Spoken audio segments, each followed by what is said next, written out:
तो एपिसोड 2 की शुरुआत में हम देखते हैं कि वांग एक पवेलियन में होता है और उसे वहाँ पर बहुत सारी चीज़ें नजर आती हैं, जिन्हें देखकर वो कहता है कि ये जगह तो प्रैक्टिस करने के लिए बिल्कुल परफेक्ट है, क्योंकि प्रैक्टिस करने के लिए हमें जो चीज़ें चाहिए वो सब यहाँ पे मौजूद हैं। मगर हमारी किस्मत खराब है क्योंकि हम इन्हें अफोर्ड नहीं कर सकते।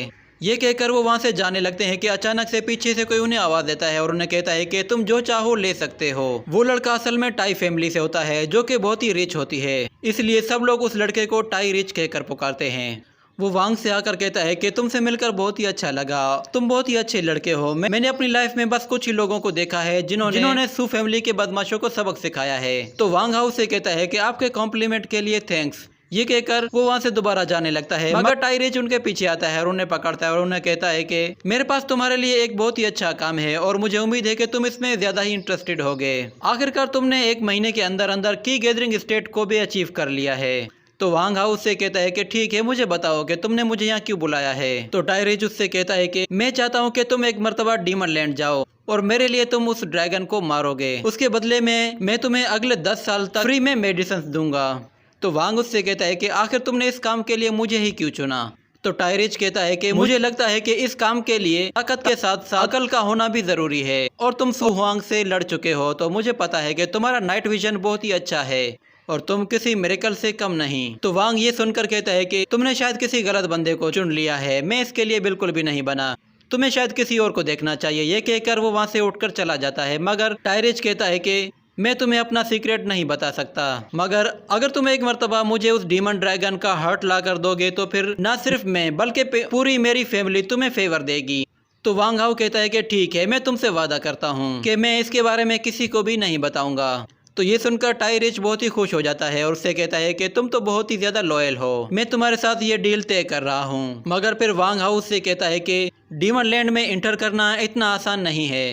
तो टाई रिच उससे कहता है कि तुम फिक्र मत करो, मैं तुम्हारे लिए बहुत सारी मेडिसिन भेजूंगा जिसकी मदद से तुम अपने जख्मों को बहुत ही जल्दी हील कर सकते हो, और इसके अलावा मैं तुम्हें 10,000 टाइल्स तुम्हारी पॉकेट मनी के लिए दे रहा हूँ। जिसके बाद अगले सीन में हम देखते हैं कि टाई रिच के सामने उसका असिस्टेंट खड़ा होता है और वो उससे कहता है कि अभी उसने आपका कोई भी काम नहीं किया और आप इतनी जल्दी उसे इतने ज्यादा टाइल्स दे दिए। तो टाई रिच कहता है कि मुझे अपने काम की फिक्र नहीं है, मैं चाहता हूँ कि बस वो लड़का सिर्फ मेरे लिए काम करे। और फिर वो उससे कहता है कि क्या तुम्हें ये मजाक लगता है कि उसने रातों रात 3 रियलम्स को अचीव कर लिया? मुझे लगता है कि वो फ्यूचर में बहुत ही ज्यादा अचीवमेंट हासिल करने वाला है, और तुम ज्यादा फिक्र मत करो, टाई फैमिली में अप्स एंड डाउन्स आते रहते हैं, मैं चाहता हूँ कि सब कुछ मेरे हाथों में हो, मैं हर चीज को कंट्रोल करना चाहता हूँ। और फिर उसका असिस्टेंट कुछ बड़बड़ाने लगता है और कहता है कि वो लड़का तो आपको बेवकूफ बनाकर चला गया।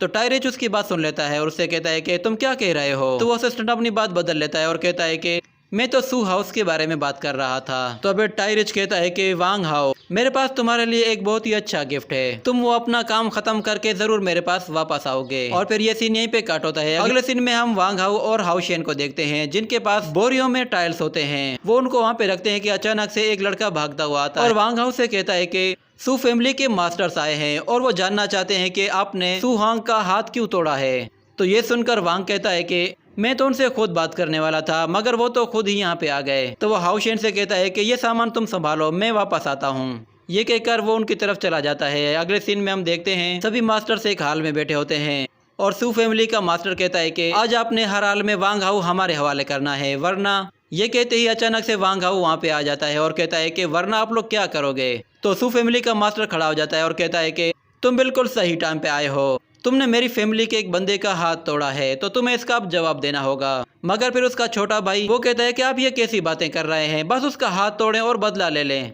ये कहने के साथ वो फौरन से उस पर अटैक करने के लिए आ जाता है, मगर वांग उसे बहुत ही आसानी से डॉज करता है। इसके बाद वो उस पर दोबारा अटैक करता है, तो वांग उसे एक जोरदार किक मार के वहाँ से हटा देता है और फिर उनसे कहता है कि मैं डिवाइन पावर्स की बिल्कुल पीक पे हूँ। और फिर वो वहाँ पे बैठे हुए सभी मास्टर्स को हेलो कहता है, मगर सू फैमिली का मास्टर कहता है कि मैं तुम्हें छोड़ूंगा नहीं। ये कहकर वो उस पर दोबारा अटैक करता है, मगर वांग उसका हाथ पकड़ के मोड़ देता है, जिससे उसे बहुत ही ज्यादा तकलीफ होने लगती है। और फिर वांग उन लोगों से कहता है कि क्या आप लोगों को पता नहीं कि इसमें गलती तुम्हारे ही बंदे की थी, वो ही हमारे घर पे आया था लड़ने के लिए।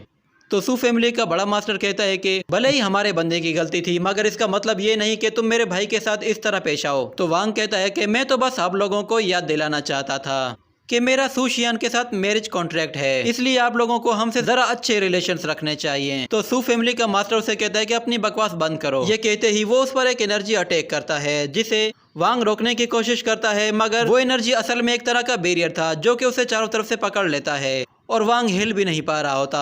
तो सभी मास्टर्स ये देखकर बहुत ज्यादा हैरान हो जाते हैं, जिसके बाद सू फैमिली का मास्टर अपनी स्पिरिट स्वॉर्ड निकालता है और उस पर अटैक करने की कोशिश करता है। जिसके बाद हम देखते हैं कि वांग अपनी पावर्स का इस्तेमाल करता है और वो सीड ऑफ लाइफ उसे और भी ज्यादा पावर्स देता है, जिससे वो बैरियर को तोड़ देता है और उस एनर्जी वेपन को वापस से सू फैमिली के मास्टर के पास फेंकता है। तो सू फैमिली का मास्टर अपने वेपन को दोबारा उठा के उसकी तरफ आगे बढ़ता है और उस पर अटैक करता है, मगर इस बार वांग फैमिली का मास्टर बीच में आ जाता है और वो अपनी स्पिरिट स्वॉर्ड से उसके अटैक को रोकता है और वांग को बचाता है। जिसके बाद वांग फैमिली के मास्टर और सू फैमिली के मास्टर के बीच में लड़ाई होती है और वो दोनों ही अपने स्पिरिट वेपन्स से लड़ना शुरू हो जाते हैं। जिसके बाद हम देखते हैं जैसे ही उनके वेपन्स आपस में टकराते हैं, उससे एक बहुत ही बड़ा ब्लास्ट होता है, जिससे एनर्जी चारों तरफ फैल जाती है और वांग फैमिली का मास्टर अपनी पूरी ताकत का इस्तेमाल करके सू फैमिली के मास्टर को हरा देता है। और फिर वांग फैमिली का मास्टर उससे कहता है कि अगर तुम्हें कभी भी लड़ना हो तो मैं हमेशा यहीं पे मिलूंगा। तो सू फैमिली का यंग मास्टर अपने बड़े भाई से कहता है कि इस मास्टर से डील करना आसान नहीं, हमें वापस चलना होगा